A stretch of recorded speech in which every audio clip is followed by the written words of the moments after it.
Friends, welcome back to our channel Siri from Rayalaseema. ఇవాళ నేను చూపించబోతున్న recipe వచ్చేసి మటన్ దమ్ బిర్యానీ అండి. ఫస్ట్ టైం ఎవరైనా మటన్ ట్రై చేస్తున్న వాళ్ళు కూడా ఎటువంటి డౌట్ లేకోకుండా దీన్నైతే ట్రై చేయొచ్చు. అండ్ అలాగే ఈ ప్రాసెస్ ఫాలో అయ్యి చేస్తే ఎటువంటి గ్రేవీ కర్రీ కూడా అవసరం లేదండి. ఇందులో ఉన్న గ్రేవీని మనకి సరిపోతుంది. సో మన ఛానల్ని ఎవరైనా ఫస్ట్ టైం చూస్తున్నట్లయితే ప్లీజ్ సబ్స్క్రైబ్ చేసుకోండి. ఇంకా ప్రాసెస్ అయితే స్టార్ట్ చేసేద్దాం. ముందుగా ఒక బౌల్లోకి 3 పెద్ద ఆనియన్స్ని ఇలా రౌండ్స్గా కట్ చేసుకొని తీసుకోవాలి. నెక్స్ట్ ఒక ఫ్లేమ్ మీద కడాయిని పెట్టుకొని డీప్ ఫ్రైకి సరిపడా ఆయిల్ వేసుకోవాలి. ఇలా ఆయిల్ హీట్ అయిన తర్వాత మనం ముందుగా కట్ చేసి పెట్టుకున్న ఆనియన్స్ అన్నిటినీ ఆయిల్లో వేసుకోవాలి. ఫ్లేమ్ని మీడియంలో పెట్టుకొని ఆనియన్స్ మొత్తం బ్రౌన్ కలర్లోకి టర్న్ అయ్యేంత వరకు బాగా ఫ్రై చేసుకోవాలి. ఇలా ఆనియన్స్ బాగా ఫ్రై అయిన తర్వాత ఒక జాలిగంటలోకి ఆనియన్స్ మొత్తాన్ని తీసుకొని ఆయిల్ మొత్తం స్క్వీజ్ చేసేసి ఈ బ్రౌన్ ఆనియన్స్ని ఒక ప్లేట్లోకి తీసి పక్కకు పెట్టుకోవాలి. నెక్స్ట్ ఒక చిన్న కడాయిని పెట్టుకొని అందులోకి 2 స్పూన్స్ మిరియాలు అండ్ అలాగే ఒక 2 బిర్యానీ ఆకులు, ఒక చెక్క, 7 నుంచి 8 లవంగాలు, ఒక స్టార్ అనైజా అండ్ అలాగే ఒక 2 స్పూన్లు ధనియాలు వేసుకొని ఫ్లేమ్ని మీడియంలో పెట్టుకొని అన్నిటినీ దూరగా ఫ్రై చేసుకోవాలి. మొత్తం అన్నీ బాగా ఫ్రై అయిన తర్వాత ఒక చిన్న మిక్సీ జార్ తీసుకొని వీటన్నిటిని మిక్సీ జార్లోకి ట్రాన్స్ఫర్ చేసి పక్కకు పెట్టి చల్లారబెట్టుకోవాలి. చల్లారిన తర్వాత మొత్తం అంతా ఫైన్ పొడిలాగా గ్రైండ్ చేసుకొని ఒక కప్లోకి తీసి పక్కకు పెట్టుకోవాలి.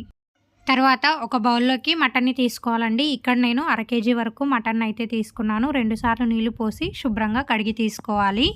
ఇప్పుడు ఇందులోకి 1/2 స్పూన్ పసుపు, 2 స్పూన్స్ కారం అండ్ అలాగే 1 స్పూన్ మటన్ మసాలా, 2 స్పూన్స్ మనం ముందుగా గ్రైండ్ చేసి పెట్టుకున్న మసాలాను వేసుకోవాలి.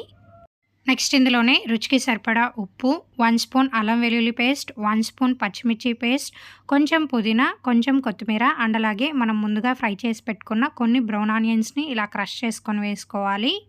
నెక్స్ట్ ఇందులోకి 1/3 కప్ పెరుగు అండ్ అలాగే మనం ముందుగా ఫ్రై చేసి పెట్టుకున్న ఆనియన్స్ ఆయిల్ ఉంటుంది కదండి, అది ఒక 3 స్పూన్స్ వేసుకొని మొత్తం అంతా బాగా కలుపుకొని 1 అవర్ పాటు ఫ్రిడ్జ్లో పెట్టుకోవాలి.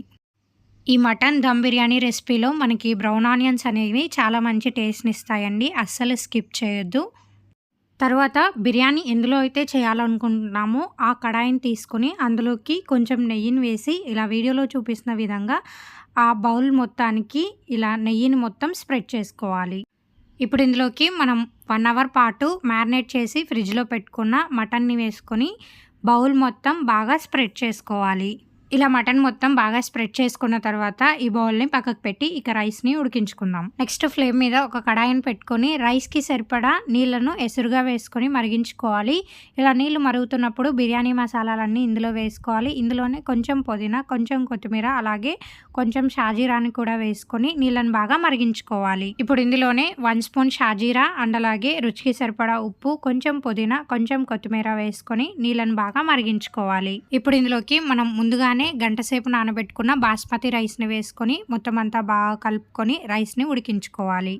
ఇలా రైస్ మొత్తం 70 to 80% కుక్ అయిన తర్వాత ఇక ఫ్లేమ్ ఆఫ్ చేసేసుకోవాలి. ఇలా వీడియోలో కనిపిస్తున్న విధంగా ఒక జాలిగంట తీసుకొని నీళ్ళను మొత్తం డ్రైన్ చేసేసి మనం ముందుగా మటన్ స్ప్రెడ్ చేసి పెట్టుకున్న కడాయిలోకి ఈ రైస్ మొత్తాన్ని వేసుకోవాలి. ఇలా రైస్ మొత్తం వేసేసుకున్న తర్వాత నెక్స్ట్ ఇందులోకి మనం ముందుగా ఫ్రై చేసి పెట్టుకున్న బ్రౌన్ ఆనియన్స్ అన్నిటిని ఇలా స్ప్రింకిల్ చేసుకోవాలి. నెక్స్ట్ ఇందులోనే మనం ముందుగా తయారు చేసి పెట్టుకున్న మసాలా పొడిని కొంచెం కొంచెంగా స్ప్రింకిల్ చేసుకోవాలి. ఇక్కడ నేను రైస్ మంచిగా కలర్ఫుల్గా రావడం కోసం కొంచెం ఆరెంజ్ ఫుడ్ కలర్ని అండ్ అలాగే కొంచెం ఎల్లో ఫుడ్ కలర్ని వాటర్లో వేసి ఇలా పైన అయితే స్ప్రింకిల్ చేసుకుంటున్నాను. నెక్స్ట్ ఇందులోనే కొంచెం నెయ్యిని అక్కడక్కడ వీడియోలో కనిపిస్తున్న విధంగా స్ప్రెడ్ చేసుకోవాలి. అలాగే లాస్ట్లో కొంచెం కొత్తిమీరతో గార్నిష్ చేసుకొని అల్యూమినియం ఫాయిల్ కవర్తో బౌల్ మొత్తం ఫుల్గా కవర్ చేసేసుకోవాలి. ఇంకా మూత పెట్టేసి ఫ్లేమ్ని హైలో పెట్టుకొని ఒక 5 నిమిషాలు బాగా బిర్యానీని దమ్ చేసుకోవాలి. 5 నిమిషాల తర్వాత బౌల్ని తీసేసి పెనం పెట్టుకొని పెనం మీద బౌల్ పెట్టి ఇంకా బౌల్ మీద ఏదైనా బరువైన వస్తువును పెట్టి ఫ్లేమ్ని మీడియంలోకి టర్న్ చేసుకొని ఒక 20 మినిట్స్ బాగా దమ్ చేసుకోవాలి.